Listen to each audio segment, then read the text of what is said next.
I'll get a little bit, try to understand your view of how the generation is growing up. You all mentioned that we are raising a generation of idiots who have no context and they will not be able to handle if shit hits the fan. That's such a Uh, horrible thing to say. I said that? Really? yeah. How I know. sad. Sorry, But how kids. true?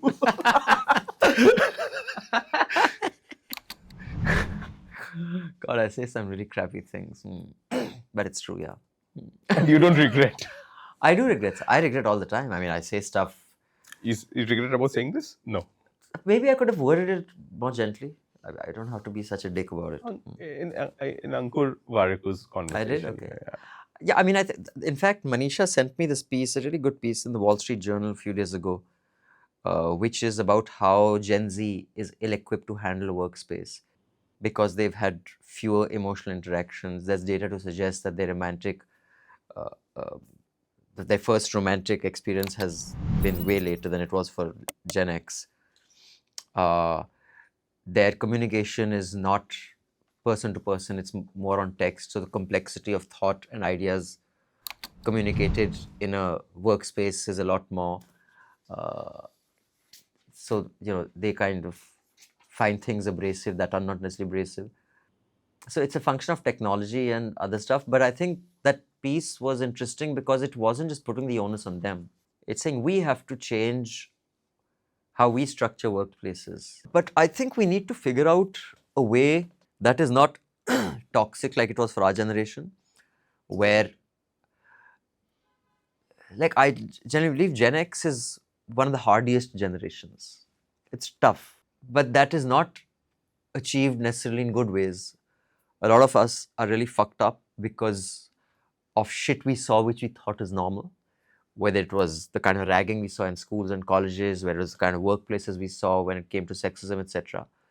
So we can say, okay, shrug it off, move on, which is not always a good thing. But doesn't that hardens you in a some lot ways? So that's what I'm more? saying. In some ways it does, but it's also killed a lot of careers. Like, I can tell you from my experiences in school, and I went 12 years, both for all boys boarding schools. That environment can make you really tough, or it can really crush you. And I've seen both. I've seen people really toughen up, and I've seen people crushed, which is also not fair. So I don't think it's sensible to say that that environment will toughen everybody. No, it'll crush a lot of people. And that's not right either. So what I'm saying is that if you were to try to extract the good things that in life you are going to get knocked around, you are going to meet dicks, you are going to meet horrible people. You cannot let that get in the way of you moving forward and achieving whatever task you have to achieve. Is there a way of doing it without it being as obnoxious and toxic as it was for our generation?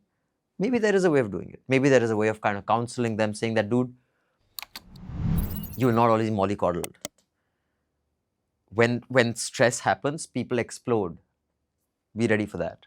I don't know how you can, but there has to be some sort of middle ground, and we have to kind of come up with that, because you cannot go back to the horrible sexist, casteist 80s yeah, and 90s. where it was okay to, smash kids around and kick them and break their ribs and shit. That's not okay, And at the same time, you cannot go to, oh, don't raise your voice, I'm feeling attacked. Fuck, man.